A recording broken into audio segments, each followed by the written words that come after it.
Welcome to Anglo-Romani with Pricey. I'm Pricey and this is the series where I break down the etymology of some words from the Anglo-Romani power language that I grew up with and discuss their cultural context and how they were used, at least in my experience.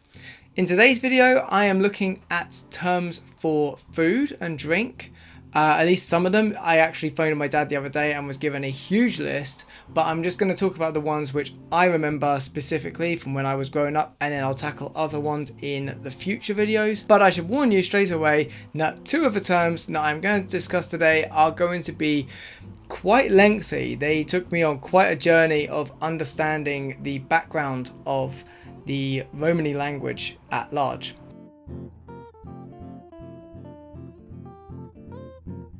The first word today is the word Hobbin, meaning food. Now Hobbin straight up just comes from, I think it's pronounced Hobbin or something along those lines. It's on the screen. And Hobbin, when I went to look into it, was hitting dead ends absolutely everywhere. Until I found a deconstruction of it in a book titled Romany, A Linguistic Introduction by Yaron Matras. That is the same Yaron Matras who spearheaded the Romany project at the University of Manchester, from which the dictionary I get a lot of my references from for these videos, and certainly start a lot of my investigations. And in this book, he broke down Haben as being the ha part from hal, I think it was, meaning to eat, and that having the suffix iben. Now, this led me into two directions, the first of which was very easy to find out. As Yaron Matras writes, ha or ka comes from the verb kal, meaning eat, and this in turn comes from the Sanskrit kadati via the Saraceni Prakrit Khadi, and not only does this have cognates and descendants in contemporary Indian languages, but it also has descendants in Hungarian and Romanian, being Kyle and Hali respectively. But it's this suffix iben that I find very, very interesting, and I want to discuss suffixes in a future video based on my research for this video, but I'll quickly go over some of how this word came about in this video. Elsewhere in the same book, Matras quotes someone called Wolfgang Schmid, who compares the suffix iben to the Old Indo-Aryan deverbal suffix itavia. And like me, you might be wondering just what a deverbal suffix is, and when I went and looked into it, it turns out to be exactly as it sounds. It is a suffix that turns a verb into a noun. Now, it's not really the same, but a close enough comparison to this in English would be the gerund form. That is to say, when we put the ing on the end of verbs to make them into nouns. For example, if you say I'm washing versus I'm doing the washing, in the latter one, washing isn't the verb, it is the noun, doing becomes the verb. Similarly, if you say I'm swimming or I want to go swimming, swimming becomes a noun in the latter one. In the first one, it clearly was the verb. However, according to a paper by Anna Rakova in Slovak Romani, and I imagine by extension a lot of Central European Romani languages, this has been reserved purely for abstract nouns only. That is to say, things that you can't touch, things like death, sleep, fights, that kind of thing. Whereas clearly this has changed somewhere by the time it gets to Britain, because Hobbin is something you can very much touch.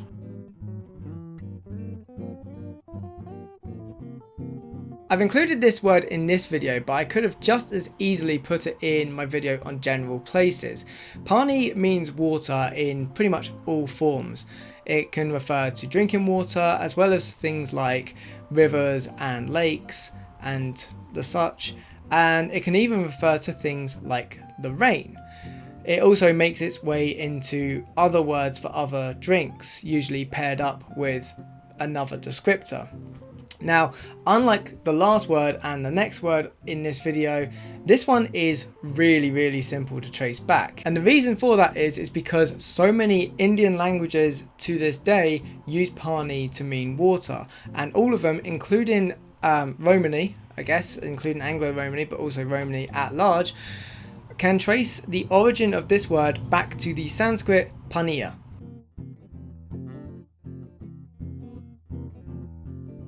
Okay, this word may be the most interesting origin of a word that I've come across yet in this series.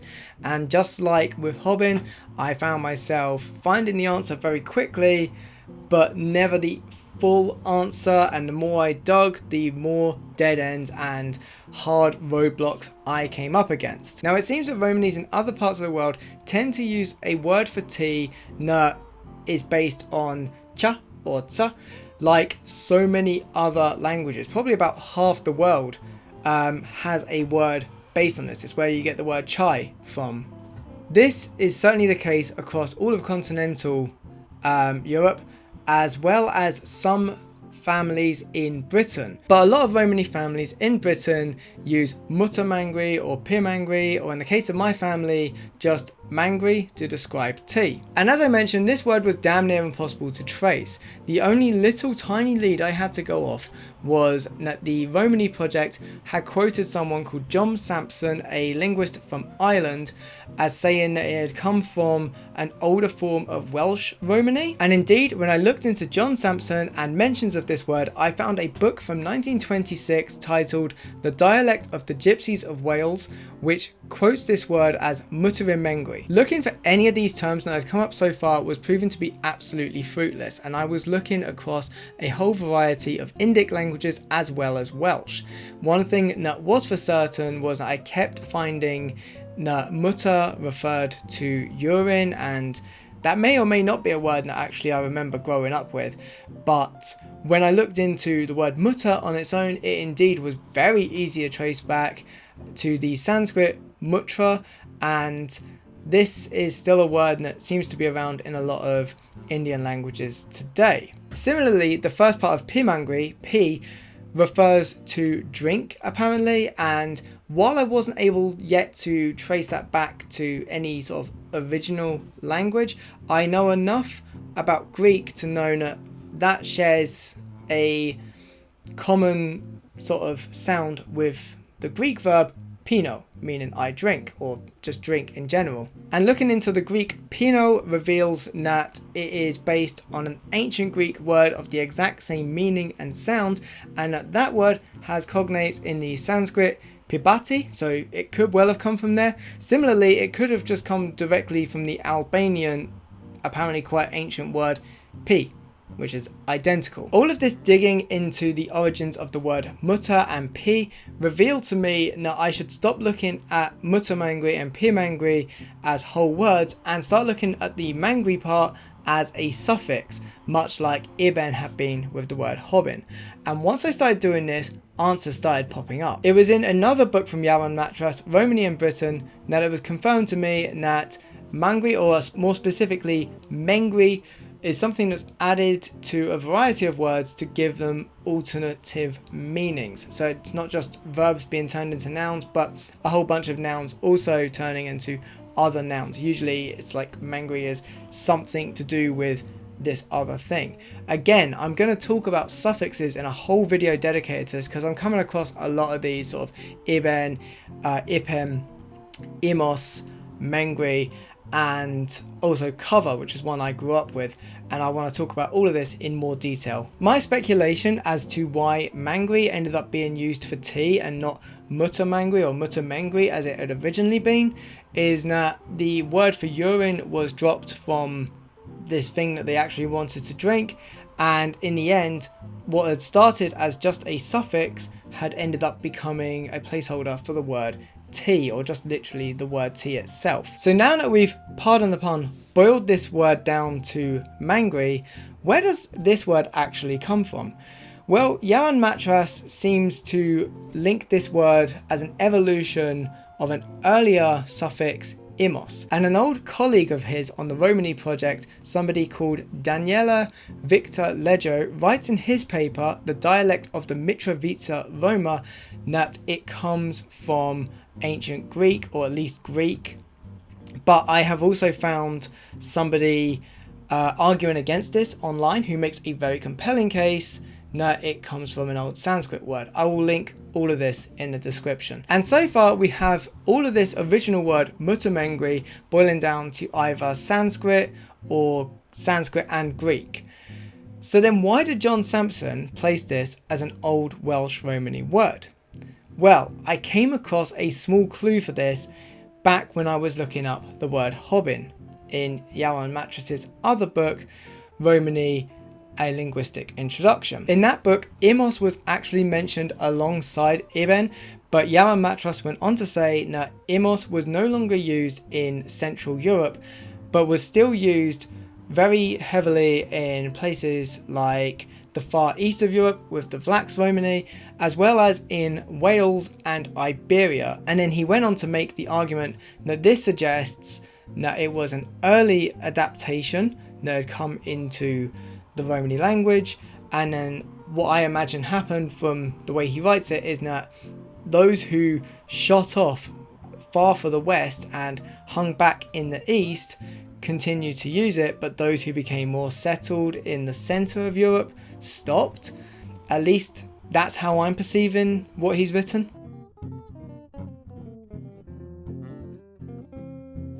Growing up, one of my favorite food terms was Mora, which means bread, and that's because I love bread.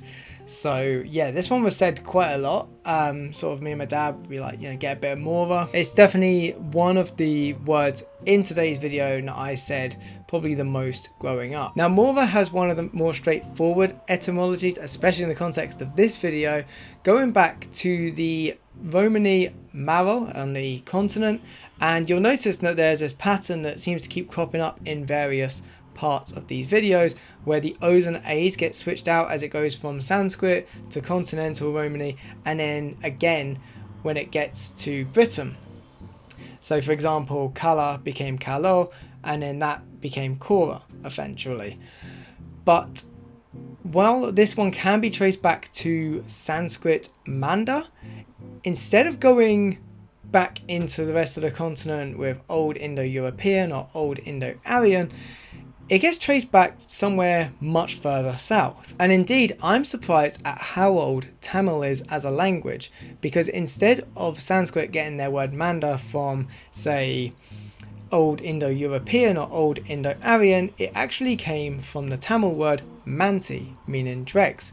And indeed, the Sanskrit word Manda actually refers to the scum or the starch left behind when you boil rice. And all of the words which descended from Manda and by extension Manti have something to do with dregs or starch or scum or something to do with rice. It's only the Romani who would later take it to Europe and use it to mean bread.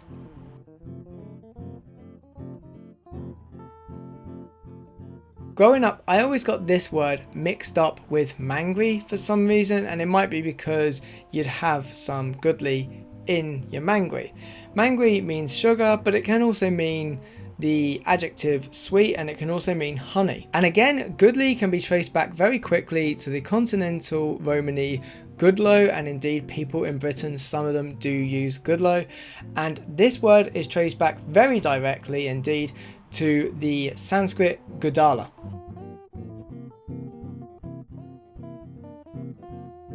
There seems to be a running theme in this video in that I've discussed all of the things that you might use to make a classic British cup of tea. For example, the Mangri itself, the Pani, the Gudli, and of course what you might put in at the end, if you're sane, the tud. And tud isn't a word that I used very much myself growing up, but I definitely heard a lot of my family saying it in Wales. And this one again has a very straightforward sort of etymology, but this time it can be traced back very far indeed. Firstly, it goes back to the Saraceni Prakrit Dura, and then to the Sanskrit Dugda, and then from there you can trace it back to the Old Indo-Aryan, then to the Old Indo-Iranian, and eventually to the Old Indo-European Dugtos, which apparently means to be productive. Of all of those words, it's only the most recent one, the Saraceni Prakrit, that refers to milk itself. The Sanskrit apparently means to be milked or to milk something, so I guess like milking a cow. The Romany have definitely taken the Saraceni Prakrit and run with that definition. And those are the words that I remember growing up with that refer to food and drink. Like I say, there will be at least another couple of videos on this theme, maybe even a third one if I can get some more of them out of my dad. And at some point I do need to make that video on the various suffixes that get used in Anglo-Romani. Please do check out the rest of my channel for more videos like this one in the Anglo-Romani paralanguage, as well as, if you're up for it, the music discussion that I do and some of the retro gaming that I do on this channel for the games of my childhood.